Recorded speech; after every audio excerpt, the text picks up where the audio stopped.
So, welcome back everyone. I hope you're enjoying the day so far. So next up we have a terrific panel discussion for you titled Delivering Scale and Value Through Collaboration and Partnerships. And I'm delighted to hand you over to your moderator, Adam Dakin, who is the Managing Director at Dreamit Ventures, who is going to introduce the session and the other panelists in full. So Adam, over to you. All right, thanks, Angela. And thank you so much for inviting me to moderate the panel and to LSX for sponsoring the conference. Really excited about this panel. This is a topic that's truly near and dear to me. I think it's an area where a lot of startups sort of have misconceptions and a lot of missteps. I think we got an awesome panel here, kind of going to get the perspective from the large multinational side as well as from the smaller startup and sort of academic licensee side. So before we get going, I'll ask the panelists to each give a brief introduction. Why don't we start with you, Sergio? Yes, hello everyone. I'm Sergio Levy. I'm the head of strategic alliances at Philips. I've been with the company 5 years. I have a background in technology sales, M&A, and I was a venture capital also for many years here in London.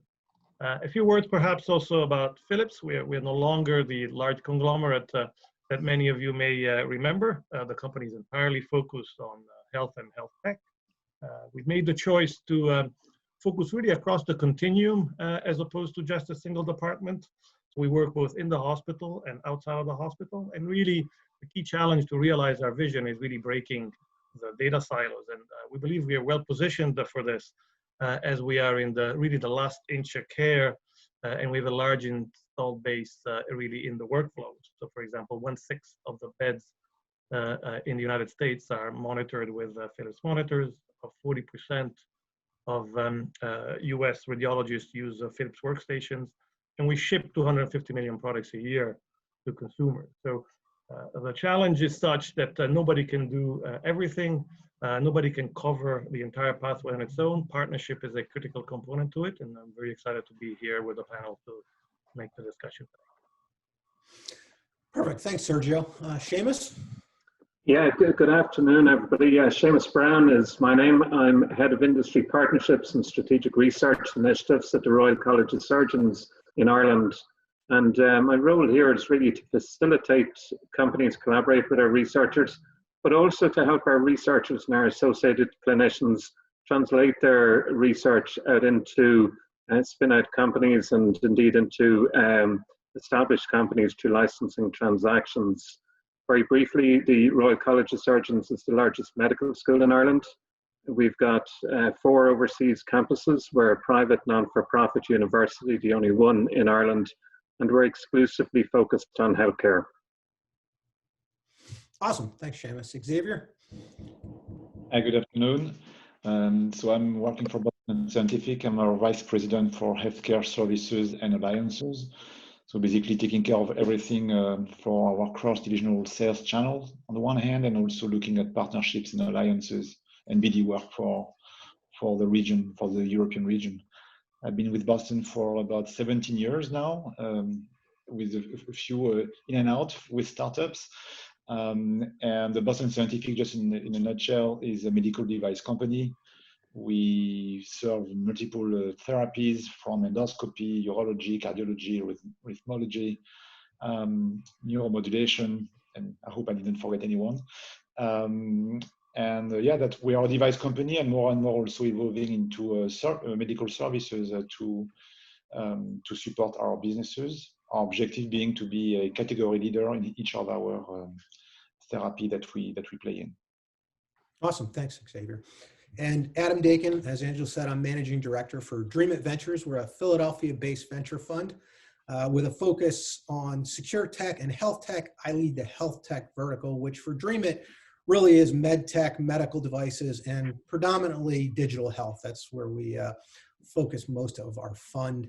We're unique from other funds. While our focus is late seed Series A, we also run a growth platform alongside the fund. What some folks might refer to as an accelerator, we kind of prefer to stay out of that bucket.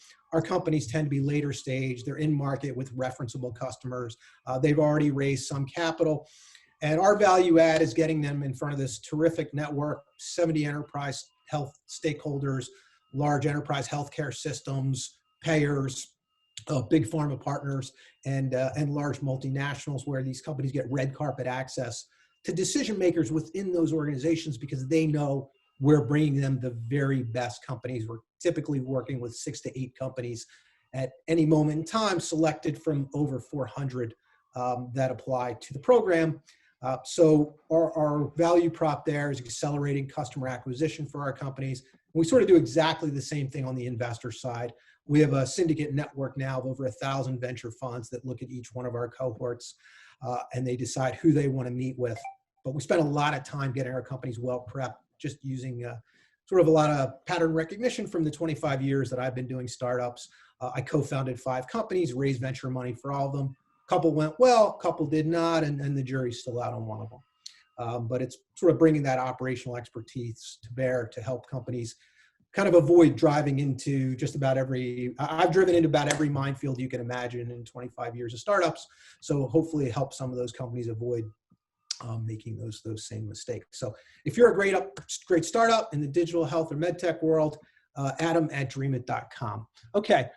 So let's jump into the conversation. As I said at the start, in 25 years of doing startups, have sort of entertained a variety of different strategic partnerships.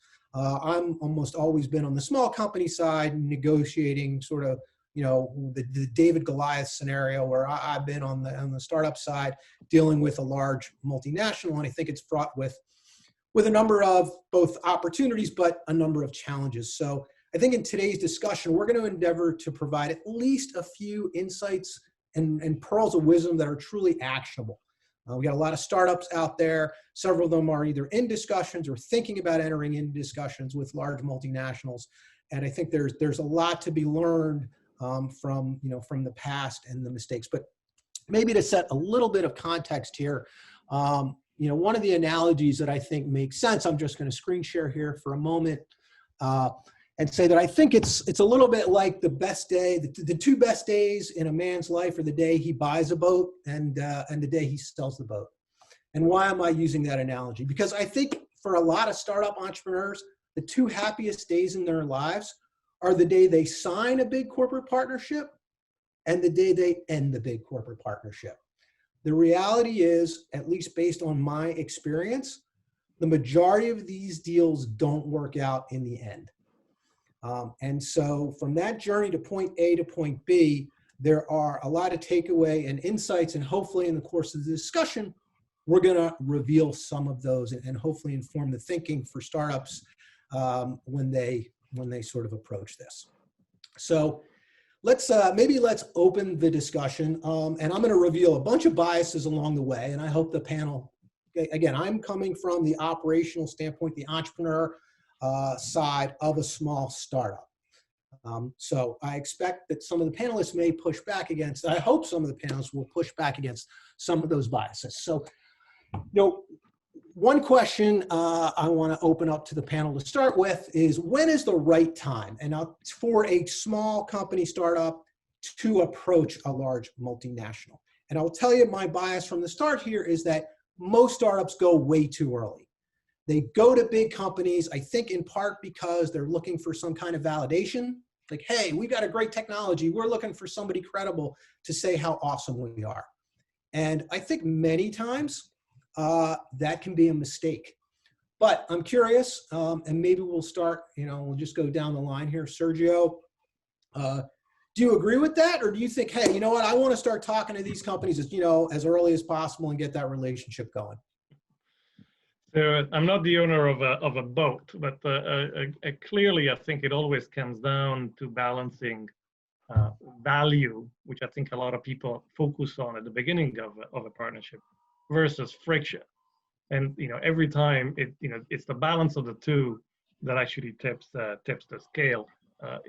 In the case of when to engage, I almost think that there is 2 different outcomes that are possible. I mean, in the case, for example, of innovative devices where you have to do trials, where you need to establish reimbursement patterns, actually engaging quite early is quite important. Perhaps you're also seeking for funding and an exit avenue that comes from it. So in those circumstances, it is a scenario of engaging early based on the possibility of the technology. However, if you shift and you start to think in terms of software or platforms, then the equation changes quite completely. And the framework really that is probably quite known to everybody is really the typical strategic trade-off of build versus buy versus partner. I mean, typically corporations will focus the core around build or buy, and partner generally is really for non-core activity that are still quite important for completing the solution, but it's not something that the corporation feels that it must own. Now, of course, the boundary is not always that hard. Sometimes partnering is seen as an avenue towards an exit, but clearly one needs to position itself and say, why am I starting this partnership? Am I trying to hit a funding milestone? And as you say, Adam, just put a big name out of it. Well, the friction in this case will be quite high. And are you really, do you really need that sort of relationship if you're just trying to hit a milestone like that?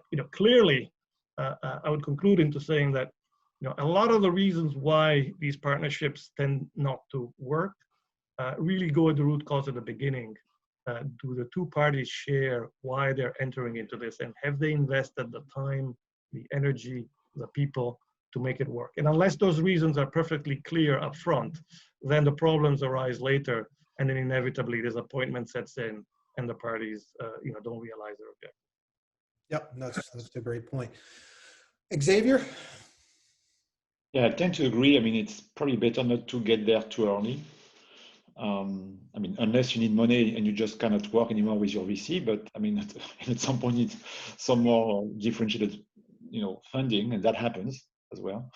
But if I refer more specifically to devices where you need indeed, like Sergio just said, clinical quality, etc. I think to me, the best time is when you have built enough solid fundamentals that you can, for yourself first, but also for your potential partners, can really give the feeling and reassure them that they can scale. I mean, what corporate does, we scale. I mean, when we look at targets, we don't look for new ideas. Most of the time we had these ideas. But what we like when we see something that we can scale quickly, then it becomes very, very attractive. So it's probably better to go a bit later, but something more solid with some clinical data, with some idea on the cost of manufacturing, realistic one, with some ideas on what the regulatory pathway is going to be. Don't try to solve everything, but have the core of the value proposition well defined and scalable. I think when it's there, then it becomes very attractive for a company like us. It's true that, like Sergio said, maybe for services or software companies, it's slightly different, because most of the time a company like us will go there because it's not the core of what we do. So we're willing to take a bit more risk, because in a way the risk is more limited to us. It's more kind of adjacent to what we do. And I think that the advantage then for a startup is actually to learn with partnering early with a large corporation, because then they will get access to customers, they will get access to critical mass much earlier, still keeping the agile methodology. So I will differentiate device from services there. Seamus? Yeah, I guess maybe a slightly divergent view to some of the previous speakers. So I guess the first point I would make is in terms of, it can be quite unique to each particular company, and it really depends on the dynamics within that company, and indeed, I guess, the investor base within that company and what time horizons that they're looking to move to, and they have to return value back to their own shareholders. So I think that certainly has a significant influence on it. I think the other thing I would say is that there's probably a difference between, I guess, when to engage with the company and when to close the deal with the company. And my observation would be that it can take quite some time for corporate transactions to get completed. The relationship is important because it builds trust and confidence in the acquirer. It prevents, I guess, the problem of not invented here, where potentially there's a strong partnership between a company and a startup that prevents the larger company from starting an independent internal program that may actually compete or block the future acquisition. I guess for me, when's the right time to partner? In some respects, it's almost to partner when you don't need to partner. And what I mean by that is if you're in a position of strength, you're in a position to dictate terms, whereas often you would find that a lot of companies get acquired when they're running on fumes. And both the management and the shareholders of those companies are financially exhausted. And I think that's certainly not the right time to be trying to partner. I couldn't agree more. So a couple of points that I think were made here that maybe are worth elaborating on a little bit. Number one, I think a lot of companies, there's two different objectives to these discussions. One is, hey, we're just keeping you informed. We want to be on your radar screen. We're a great company. Watch us execute, watch us deliver. We don't have an ask right now. That's very different from we want to start a process. We want you to be a partner. That could be a funding partner, a distribution partner, lots of different ways to structure those things. But I think to the point that Sergio made, you got to have your objectives clear in the beginning. Why are you having a conversation? And I think one of the things a lot of startups don't realize is it's the job of business development at a big corporation to extract as much information from you as possible, right? They're trying to get a view appropriately of the entire competitive landscape of a space that they have some interest in. So in sort of creating that competitive profile, they're going to try to get the startup to share as much information as possible. So as a startup, you need to be mindful about what you're sharing and why you're sharing it. And I couldn't agree more with you, Seamus. I think if you're trying to negotiate from a position of weakness or desperation, that conversation is generally not going to go well. You know, and nobody wants to buy stuff at a garage sale, even if it's cheap, right? So there's a good chance that conversation may not go the way that you hope. Much better to have that dialogue when you can actually create a competitive process, because nothing drives up value more than an auction or a competition. And I think the other point that was raised is really important is the distinction between medtech and health tech or digital.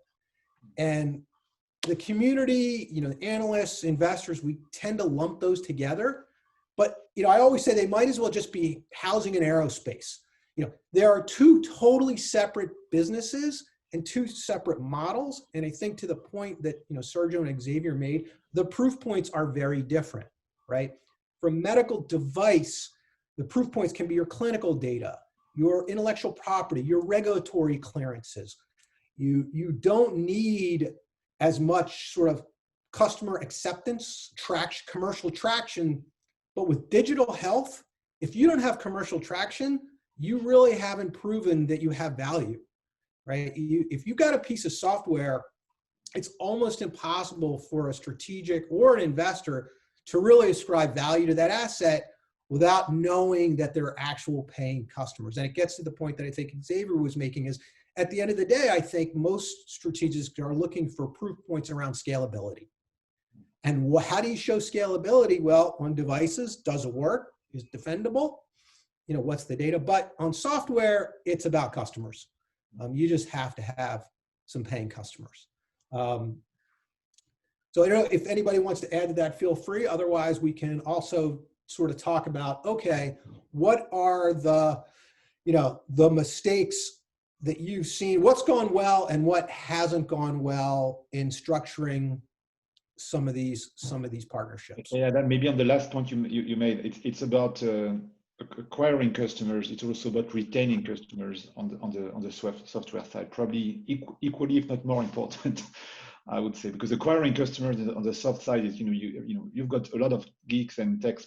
I'm part of them, so who love to adapt new stuff, but then they just drop it very quickly. So your ability actually to retain customers is probably even more important than your ability to show that you acquired some. So it's a KPI that you need to have in mind, really. Yep, absolutely agree. No, I mean, the first place any partner is going to go is to talk to your existing customer base and get feedback around their experience and do they love the product. et cetera. And obviously landing and expanding within existing customers is a great way to show that proof point. But obviously if you have a significant churn rate, that's, you know, that's going to make it more challenging to attract a great partner. There. So Adam, to your point about, you know, experiences and what worked and what did not work, I think there's perhaps the opportunity to step back and look perhaps at how innovation has changed, and perhaps our observations, at least from the Philips standpoint, in a world that was very product dominated, much of the driver for innovation is actually, you know, technology and, you know, mastering the technology. And if I think that, you know, Philips history, I mean, the company has been around for almost 130 years. You know, the whole history was about, you know, mastering technology. So it started really with, you know, lighting and illumination, where you needed to master glass. And then from that, you know, they entered into vacuum tubes for electronics, which then led the first transistors, and then into semiconductors. So as you master technology, that leads to diversification, because you're pushing technology and trying to maximize the ROI around that technology. Digital actually flips that, because all of a sudden you're really trying to do more customer-centric innovation. It's really, the game is not diversification, but you're trying to integrate. And it's sort of about, you know, integration. And if you look at healthcare, I mean, you know, we have a situation where 50% of the doctors suffer from burnout. We did a survey prior before COVID. You had about a third of young doctors that want to drop out of the profession. I mean, you know, where is the customer-centric innovation? Are we just throwing more data and more complexity at them? That's not what they want. What they want is to actually be able to handle all that complexity. And so integration becomes about creating open systems, interoperability, but it also means that the large corporations don't have to own everything. We need to integrate with others. And that's why when we were discussing before, you know, it seems that very often the partnership discussion always needs to lead to a transaction.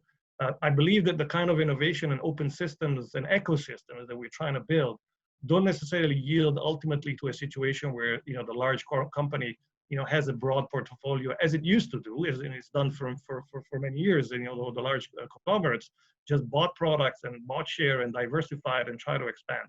I think the world is moving on from that dichotomy. And again, integration and digital is taking a more important input on. Yeah, no, you're right. Especially in the med tech universe, right? Where, like, I'm a traditional med tech guy, implantables. I grew up in an era where devices didn't really send out much information. You know, you put a knee implant in somebody, it worked, it didn't work. But clearly the connectivity side of the device world is evolving very quickly.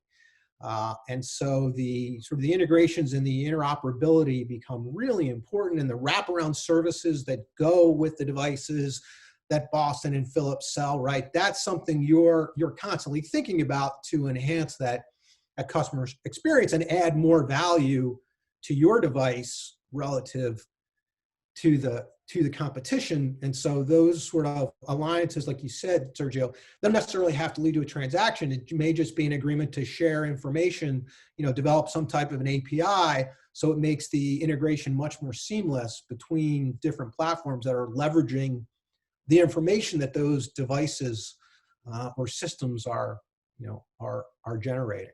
Yeah, and I'll let, you know, the other people in the panel comment some more, but we meet more and more companies that actually don't have any patents. You know, most of the they trade, and they have trade secrets, and a lot of it is driven by the insight that they have from the data. So again, as we differentiated before, you know, the devices that are clinical, of course, there is, you know, very complex IP that needs to be protected. But as we move into digital, things become a bit more. Yeah, it's interesting. You raise another important point when you talked about the physician sort of burnout. And also something that I sort of find fascinating now, having had the viewpoint of both the digital health world and the med tech world, is, you know, you cannot get 5 minutes into a conversation with a digital health company where the workflow topic doesn't come up. But medical device guys, we could talk about our devices all day and how much the surgeon loves it, and then the word workflow never comes up, right? But if you've got a software platform and you add 5 minutes to somebody's day, you're done. right? Nobody has time to look at more information, to hear more alarms. You're either making their life easier or you're saving the money. And if you're not doing those things, you're probably not going to get, a whole lot of traction.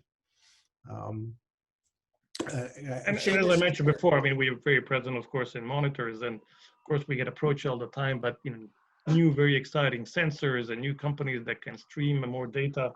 Again, if I think about a car, I mean, cars can stream gigabytes of data every day, but you don't stream them all directly to the mechanic.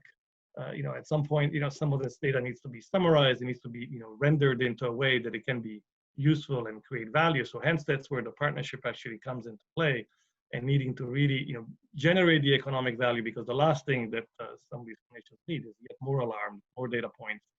They're already swamped as it is.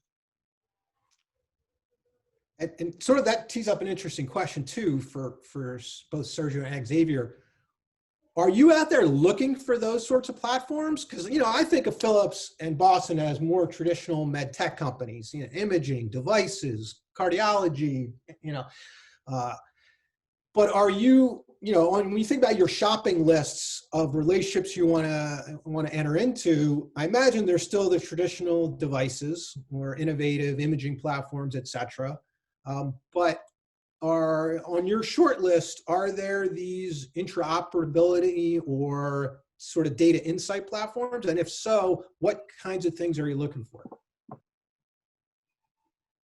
Xavier? Yeah, I think that there are two very different objectives in our shortlist. I mean, we have a shortlist which is probably more device related, which is around adjacencies. So entering either expanding our portfolio, making it more competitive, because you're adding a product to the bag that makes the whole bag more relevant to our customers or to the procedure. It can be adding an adjacency, so getting into a new field. And there we have a typical classical list of the few therapeutic areas where we want to get into, and the competitive landscape, and who we think can win based on IP also, and everything that Sergio just spoke about before. On the digital front, it's quite different, I would say. Here we are rather looking for differentiation, or again scalability in a different way. So basically, having someone else to go faster than we can to augment our capabilities across all of our divisions. So typically, when you look at an acquisition for a company like Boston, where you have 6 different business areas, you will be looking into one of the vertical. While on digital, you'll be looking at all of them at once or all together, so that you can augment what you're doing in every one of them with this potential platform. So when having a short list for us here, number one means having the ability to create differentiation for more than one product, and in most cases for more than one division. That's probably something very specific to this type of partnerships. While normally they would be very vertical by business. When you buy a stent, you don't buy a pacemaker, right? So it's a bit of a different process. But buying a customer engagement platform, a data analytics platform, a remote patient monitoring platform, or partnering with one of them could actually be very relevant for several of our businesses. So you have to take that into account in the shortlist. But yes, we do have the shortlist. Now the shortlist changes virtually every month, because I mean, and maybe the difference as well, this shortlist is probably more regional than the device one. When we go after a therapy, we try to be global on this therapy, trying to be a global leader there and a global category leader. On the software side or even service side, I would say that's probably more regional for a lot of different reasons. But I mean, US and Europe are fairly different to that regard. And the players also are a bit different. I'm not even talking about GDPR and all of this. So that's probably another specificity around software and services here. It's probably more regional than global for now in our shortlist. So we have multiple shortlists, which is the good news for all the entrepreneurs, I would say. Yeah, it makes perfect sense. I mean, I would imagine a pacemaker is going to work in Europe and it's going to work in the US if you have some major enhancement or next generation device. On the other hand, the reimbursement in the US is so different from Europe. We have this, monster called an EHR in the United States, which everybody has to integrate to, and most of us have to go through, Epic or Cerner, and we all know how easy that is. So yeah, it's obviously a whole different set of, sort of adoption and data integration issues when you're talking about software versus devices. Sergio, did you have some thoughts? Sorry, Adam, just on that, I think jump that's in. a very important point, because if you take the traditional kind of medtech play where you had a device, an implant, or traditional medtech, I guess the company you were looking to get acquired by had to some degree a relatively simple decision to make. Did that fit with their kind of business model? And actually, once again, just by observing the market and our interactions with different companies in the space, you would see quite a large number of large medtech companies that would be interested in the thoughts from Xavier in this, that will have established, I guess, kind of relationships with those companies that you would traditionally associate with the ICT industry, Microsoft, IBM, Amazon, whoever it may be. And as you're bringing your digital solution to your medtech company, the interoperability and the fit between that solution and the partnerships that they have in the back end, I think is important. And just understanding that, because if you've got a system that is, just as an example, built on IBM infrastructure, but the person that the company that you're approaching, the medtech company, has got a strategic alliance with Microsoft, as an example. It can be hard to get that penetration, and that's not something that's visible at the first layer. I'd be very interested in Xavier and Sergio's view on this, insofar as that, I would certainly see a huge competency developing in medtech, but certainly there's been, I guess, a big approach to external partnership with large established companies that traditionally we wouldn't have played in that kind of medtech health domain. Why don't I build on that, on the points that both made? So first of all, on what we're looking at, I think it is true to say that we're going to enter into a period of probably severe budget constraints from a lot of our customers, and that may seem intimidating, but the reality is there is also an opportunity that a lot of what happens in the healthcare industry is also not a very efficient industry. So there is actually quite a lot of opportunity. And while a lot of the headlines are really around clinical type solutions, there are very large opportunities to improve the operations. If I take, for example, a market like US radiology, where we're obviously very present, it's broadly speaking a $100 billion industry. 20% is equipment, and the rest 80 is really people and processes. And in there, it's estimated that there's about 20% that is waste. So if you could address that, you could probably fund all the equipment that you need, and that's where improving. I think the word workflow was mentioned before. That is really based on being able to address the entire workflow. We need those open systems and interoperability, I think, that we were mentioning before. And again, closed systems, they're sure your system may be proprietary, but of course your opportunity is not. It means that whoever does come with open systems and the ability to integrate can win the customer's preference. That is still quite complex in healthcare. It is still a long way and still requires a lot of effort, a lot of manual integration. So hopefully, again, these would be attractive technologies and companies that are able to resolve some of these underlying problems that are probably going to get a lot of attention.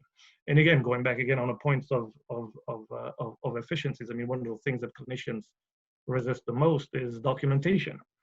So everything around voice technology and being able to automate a lot of this will be quite big. And, even basic simple things like communications. I mean, medical errors is a third cause of death, and I think 80% of that is actually miscommunication around clinicians. So sometimes there's really some very basic and very, and things that are probably taken for granted in other industries that still need to be fixed in healthcare, of course, with the constraints and compliance that is required.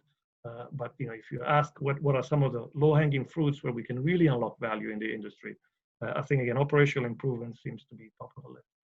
Yeah, I guess the challenge though for a small company, especially for a startup that's coming to a corporate with, fixing a workflow, fixing whatever, you also have to be pretty clear about the value proposition, not only the value proposition, but also how this corporate, can sell this value.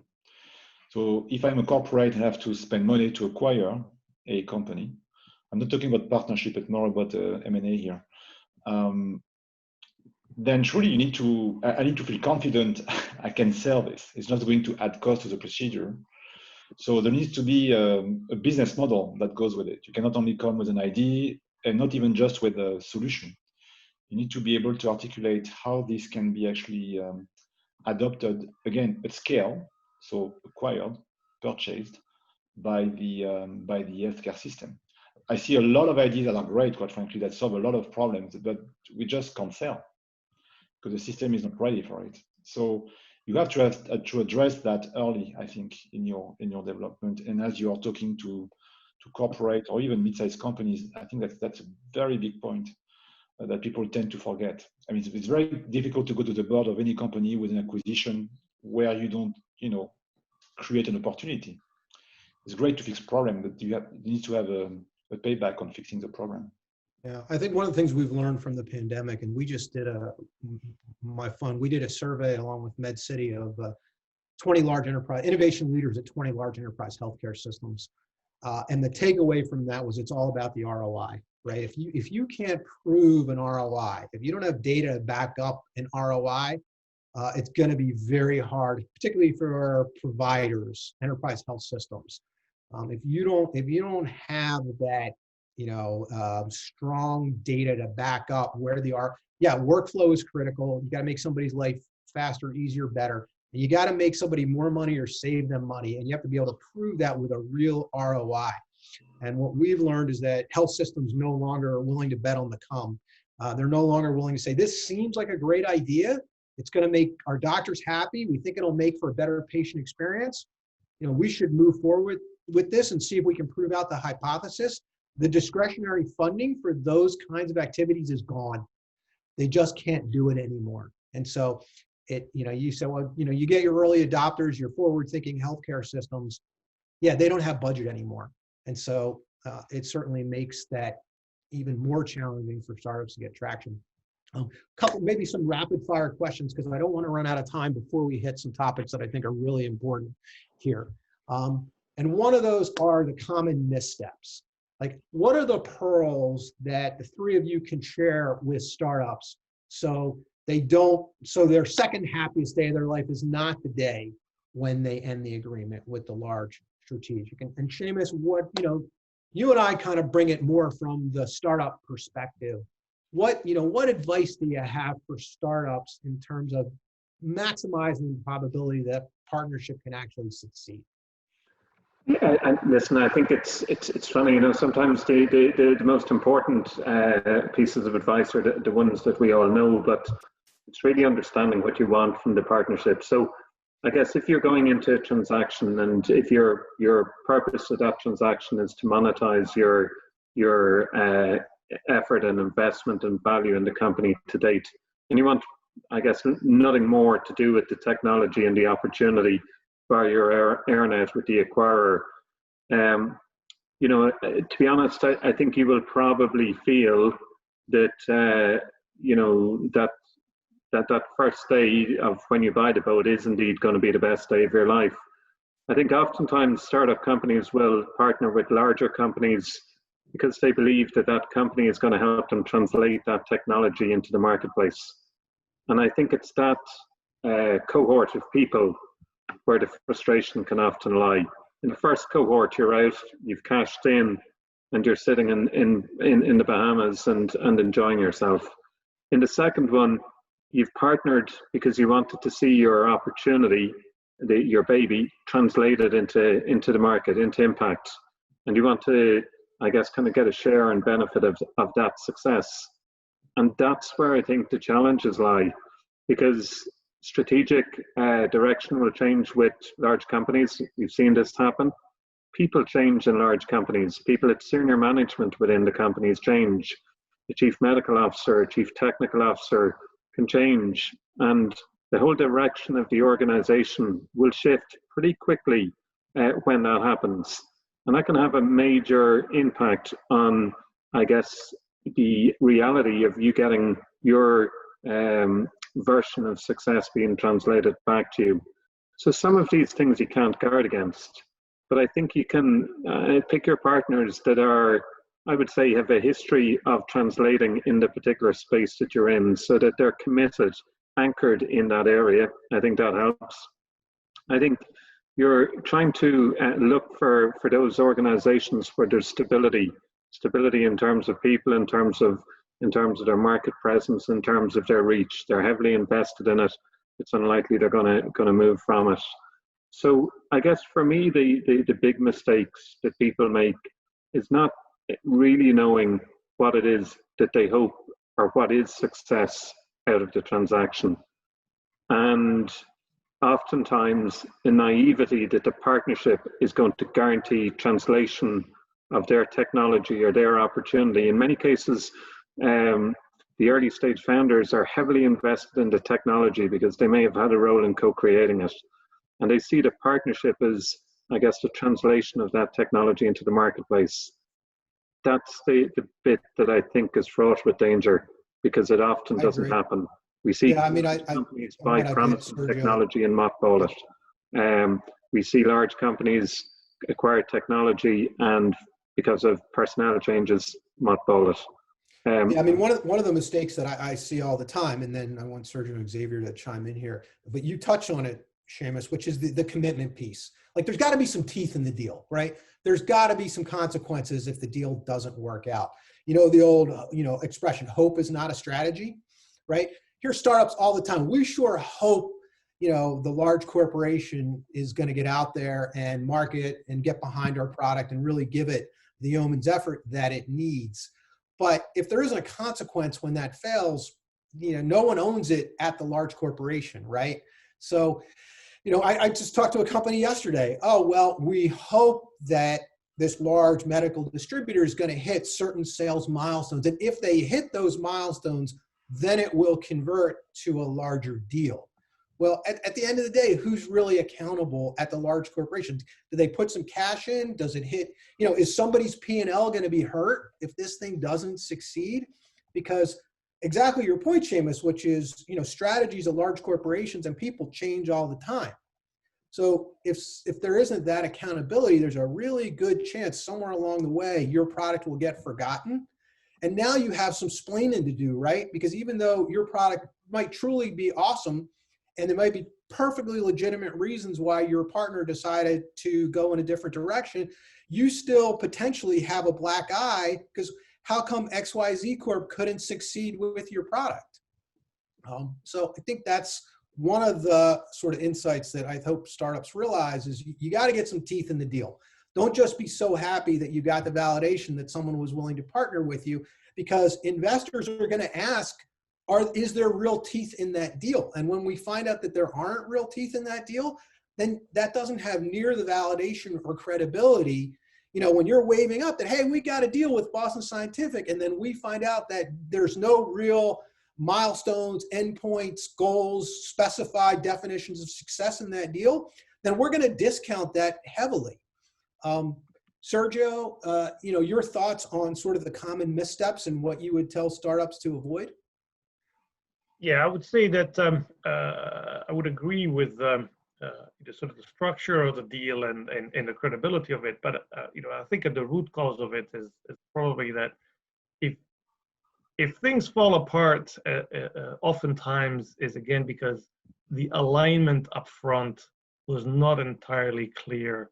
And I spent many years in sales. I mean, just like you're trying to understand your customer's needs and the value that it creates for your product, the same applies in a partnership. What what value are you creating for the partner on the other side?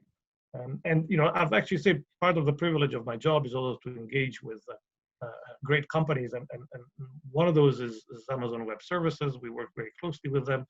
I think they have a very simple yet very effective process, which is every time you engage into a partnership discussion with them, they have this simple process. Maybe people have heard of it, of what they call the press release and FAQ. So they basically sit in a room and they say, well, so if we're going to do a partnership, what are we announcing together in a mock press release? And it needs to be crisp enough that it's captured into a page and a half, and then they develop an FAQ. And the value of it is really that iterative process between the two partners to make sure, are we talking about the same things? Are our expectations exactly the same? And I think most of the times, all this work up front just reveals a lot of information around motivations, objectives. We talked about the beginning. I mean, it's people starting the partnership with a view of seeing an acquisition as at the end, when perhaps the other partner sees it as a non-core activity that it will never buy. Is that clear at the beginning? I think that's if there is one practical approach, is really engaging in those discussions very openly and very thoroughly, because they will determine the path ahead. Thanks, Xavier. Yeah, I completely agree with the very last comment on agreeing from the beginning what is the end stage. I mean, what is next step? Is it a partnership, or is it a partnership leading to an exit? And yeah, if it's not core of the company, you're very unlikely to see to sell your company to this corporate. Yeah, a few things. First, I think at the very early stage, again, aligning very well and understanding the strategic fit. Because you're right. I mean, just to defend a bit the corporation, I guess it's my role here with Sergio. I mean, yeah, we have a lot of people moving, changing, etc. But the strategy doesn't change every time. Ups and down either. So you really have to clearly understand what is the core strategy of the company, and you need to do your research there. You need to talk to folks at the company and outside of the company, and mostly to their customers. To really understand, is there a strategic fit here with what you're trying to achieve long term and what this company is trying to achieve? I mean, I think that's really, really important. And both ways, then the company has to do the same thing with the potential target. Dependencies, interdependencies, and that works both ways. I think for a corporate like us, you don't want to depend too much on your partner. I'm not talking about M&A or really partnerships. You don't want to end up being depending on this small company that suddenly is a very small piece of what you do, but could damage your brand, or you're really relying on them and their service with your customers. I mean, you don't want to be like the Pixar of the Disney of Pixar, right? Where Disney at the end has to buy Pixar. So, I mean, you need to understand sometime that when you're on the corporate front, that you also have to find the right balance between the partnership and depending on the partnership. Now, what it means on the other side, I think for smaller companies or for startups, please, I mean, stop trying to have exclusivity deals. If I would be again leading a smaller company, I will really walk away from any exclusivity deal. That's basically killing your value. And if anything changes, and back to what Seamus was saying before, I mean, then you may just jeopardize your whole value creation. That's a great point. Exclusivity to me it's kind of it's very reassuring. You may feel good for a few days, but I mean, you're just jeopardizing your journey, I think. And yeah, I think your point's well taken, and before we're going to run out of time here quickly. So a couple of things I wanted to hit very fast from you, which you just raised, Xavier, are sort of the things to avoid. And I'm curious, both from Sergio and Xavier, are you getting rights of first refusal to acquire? What's the new normal now? If you're going to invest in a company, are you asking for distribution exclusivity? Are you asking for board seats? Are you asking for rights of first refusal to acquire a company? All things that obviously to investors are pretty unattractive, but a lot of times you guys are, you have the leverage in these negotiations. Or, are those sort of deal terms of a bygone era, and have large corporations realized that, hey, you know what, those may not be in our interest either? Very short, quick answers, please. I would say it depends. So it's going to be a very short answer. I mean, it depends on which stage of the company you are. If it's super early stage, I think you you have a structured deal, etc. If you go late stage, of course, you want to have a board seat. Of course, you want to have a first right of refusal because you're getting more into the company and you want to have almost the control of the destiny. If it's early stage, it's fairly different. I would think. But again, every case is different there, so I don't think there is a rule, and I don't think these rules have evolved that much. Sergio? Yes, so I think usually it is preferable, at least this is a personal opinion, to have a financial investor set the terms as opposed to the corporate investor. I think again we come with a perspective that is clearly strategic, trying to unlock value for our proposition and solutions. So again the opportunity to co-invest alongside a syndicate with investors doing arm length decisions on the terms, is sometimes a good way to, they probably do more deals, they are more into the market, and again they'll set things that are market based. I would touch quickly on the point of board seats. Again, this is also a topic of discussion. Should a corporate be on the board? In theory, a board member should act on behalf of all shareholders. So, in effect, the presence there, sometimes people confuse it by saying, oh, it gives me more influence or more control. Well, actually, that's not really what a board member is supposed to do. I know some investors would just be observers and maintain, the flexibility. So here again, the terms as well as, decision to be on the board is really guided by, so what are the objectives? What are we trying to get done? There may be cases where a board seat is definitely justified, particularly if the company is in a very tight technology development agreement with the corporate, and in that case, the utilization of the future fundraising is important. But again, if the more we can stay with market-based terms, again, it's the success of the company that we should be ultimately aiming for. Got it. Okay. And real quick answer, Sergio, if you see, for example, Siemens on a cap table of a company you're interested in, does that affect your interest at all? And same question for you, Xavier, if you see Medtronic on a cap table. Yeah, of course. Sergio, does that affect your interest at all, or the way you look at the company? So of course, the rational mind should say that it doesn't matter, but of course we're all emotional people. But again, we have seen companies invest also for different reasons. Again, it is not necessarily a fact that because people have invested that they ultimately aim to acquire, or that there is a partnership that is actually being done. So the rational mind would say that shouldn't be the case. Of course, in practice, it will already be very different. How do you feel about that, Xavier? We're emotional too. So. Very awesome. similar. All right, before we wrap, Seamus, any sort of like the one or two big watch outs that you tell the startups you work with when they start that conversation that you want, we've got to wrap up. We've actually gone a little bit over, so we don't even have time for closing statements, but Seamus, any additional insights you want to add to based on all that, work you've done with startups and Yeah, I guess listen, we've spoken a lot about kind of what the group external to the organization likes, and what you can often see in early stage companies is a fragmentation of perspective in terms of what the company should do, both at an investor and a founder level. And I think kind of for me, if you want, it's critically important that early stage companies are very clear as to what the overall objective that the company is trying to achieve, because picking your investors for that company, indeed picking your team from that company, both at a board, at a management level and an investor level, is critically important, because often you can see divergence in perspective when transactions come around or opportunities come around, and that can paralyze and damage a company. Awesome.